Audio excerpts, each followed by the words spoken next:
విడువక నీవు ప్రేమించిన గొర్రెలన్నిటిని ఎల్లప్పుడూ చేయి విడువక అంతము వరకు కాపాడు దేవా, అంతము వరకు కాపాడు దేవా, నీవేన మంచి కాపరివి, నీవేన మంచి కాపరివి, నీవేన మంచి కాపరివి, నీవేన మంచి కాపరివి. ఓ ప్రభువా, ఓ ప్రభువా, ఓ ప్రభువా, ఓ ప్రభువా, నీవేన మంచి కాపరివి. దేవుని ప్రజలు నైతికంగా ఆధ్యాత్మికంగా చెడిపోయారు పూర్తిగా. చివరికి వారి పాపం ఎంత తీవ్ర స్థాయికి వెళ్ళిందంటే ఇర్మియా గ్రంథం 6వ అధ్యాయంలో మనం చూస్తాం. ఊట తన జలమును ఉబ్బగచేయ రీతిగా వారి చెడుతనమును ఉబ్బగ చేస్తున్నారంట. చాలా భయంకరమైన అపవిత్రత, ఎక్కడ చూసిన అపవిత్రత, ప్రతి చోట దేవునికి విరోధమైన కార్యకలాపాలు యూదావారు చేస్తుంటే అనేక సార్లు ప్రవక్తల్ని పంపిస్తూ వచ్చాడు. వేకుని దేవుడు వారితో మాట్లాడటానికి యెషయా ప్రవక్త వచ్చాడు, ఇర్మియా ప్రవక్త వచ్చాడు, చాలా మంది ప్రవక్తలు బైబిల్ గ్రంథంలో మనం చూస్తాం. మరి యూదా వారు హెచ్చరిక పొంది సరి చేసుకుంటారా అంటే, ఇశ్రాయేలు వారిని హెచ్చరించినప్పుడు విన్నప్పుడు దేవుడు ఇశ్రాయేలు ప్రజలను అష్షూరుకు పంపించాడు.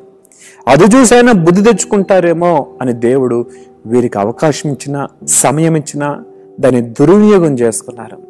చివరికి దేవుడు చెప్పినట్లుగానే వీరు బబులోను అనే ప్రాంతానికి అక్కడ చెరకి వెళ్ళారు. సుమారుగా 70 సంవత్సరాలు ఆ చెరలో ఉన్నట్లుగా చూస్తాం. ఈ 70 సంవత్సరాలు వారు అక్కడ ద్రాక్ష తోటలు వేసుకొని, ఇళ్ళు కట్టుకొని, పెళ్ళిళ్ళు చేసుకొని అక్కడే స్థిర నివాసం అయిపోయారు.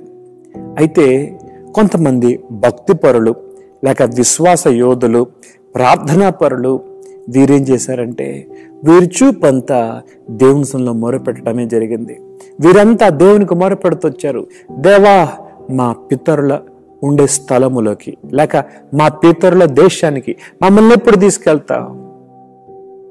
మేము పాపం చేసి ఈ విధంగా మేము బయటకు వచ్చాం, మరలా మమ్మల్ని సమకూర్చవా అని ప్రార్థన చేసిన వారు చాలా మంది భక్తులు ఉన్నారు. అందులో దానియేలు ఒకడు.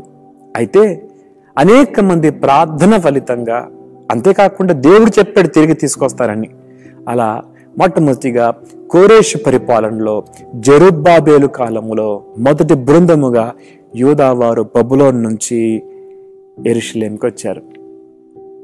యెరూషలేం పట్టణం అప్పుడు నిర్మానుష్యంగా ఉంది, నక్కలు తిరిగే స్థలముగా ఉంది, పాడైపోయింది. జెరుబ్బాబేలు అలాగే యాజకుడు యోషువ అనే యాజకుడు వీరిద్దరూ దేవుని మందిరాన్ని పునాది వేసి దాన్ని కట్టినట్లుగా మనం చూస్తాం. ఆ వరదాలు వచ్చాయి. అయితే హగ్గై, జకర్యా అనే ప్రవక్తలు సహాయకులుగా ఉండి మందిర పని పూర్తి చేయటానికి దేవుని కృప వారికి దేవుడు అందించాడు. ఆ తర్వాత అర్తహషస్త రాజు యొక్క పరిపాలనలో ఎజ్రా మరలా రెండో బృందంగా వచ్చారు. ఇది మీరు ఎజ్రా గ్రంథంలో చూస్తారు. మరి ఎజ్రా వచ్చి ఏం చేశాడు అంటే, ఎజ్రా ప్రజల్లో నైతిక విలువలని తిరిగి పునర్నిర్మించాడు. దేవుని పట్ల, దేవుని వాక్యం పట్ల ప్రేమను కలిగించాడు దేవుని ప్రజల మధ్యలో.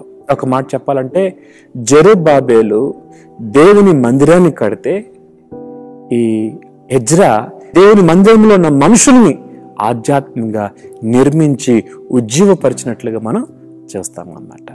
ఆ తర్వాత నెహెమ్యా కాలంలో కూడా తిరిగి వస్తారు. ఆయన ఏం చేశాడు అంటే, యెరూషలేము ప్రాకారాలు కట్టాడు. ఒక ఆయనేమో మందిరం కట్టాడు, ఒక ఆయనేమో మనుషులను ఆధ్యాత్మికంగా నిర్మించాడు, ఇంకొక ఆయనేమో యెరూషలేము ప్రాకారాలు కట్టినట్లుగా మనం చూస్తాం. మెట్టుకు వీరు ఆధ్యాత్మికంగా దేవుని బిడల కొరకు ఆలోచన కలిగినట్లుగా మనం చూస్తాం. నెబుకద్నెజర్ కాలంలో యూదా వారు బబులోనుకి వెళ్ళారు. కోరేషు పరిపాలనలో, అర్థహశస్త పరిపాలనలో దేవుని ప్రజలు తిరిగి వచ్చినట్లుగా మనం చూస్తాం. అన్యజనుల రాజుల్ని దేవుడు కదిలించాడు, వారి హృదయాల్ని రేపాడు దేవుని పని కొరకు. కారణం ప్రార్థన, దేవుని బిడ్డల ప్రార్థన. ఉదయ కాలము మన స్థితి ఏ విధంగా ఉన్నా దేవుని తట్టు తిరిగి దేవుని సన్నిధిలో మనం మొరపెడితే దేవుడు మన ప్రార్థన ఆలకిస్తాడు, ప్రార్థనకు జవాబిస్తాడు. ప్రార్థన చేద్దాం. మహోన్నతులకు దేవా, ఇతబడిన మాటలు మందరి హృదయాన్ని కట్టి ఫలింపు చేయండి. ఆధ్యాత్మికంగా ప్రతి వ్యక్తి కట్టబొట్టకు, కృపను పొందుటకు సహాయం చేసి మీరు మహిమ పొందమని యేసు నామములో అడుగుతున్నాం తండ్రి, ఆమేన్.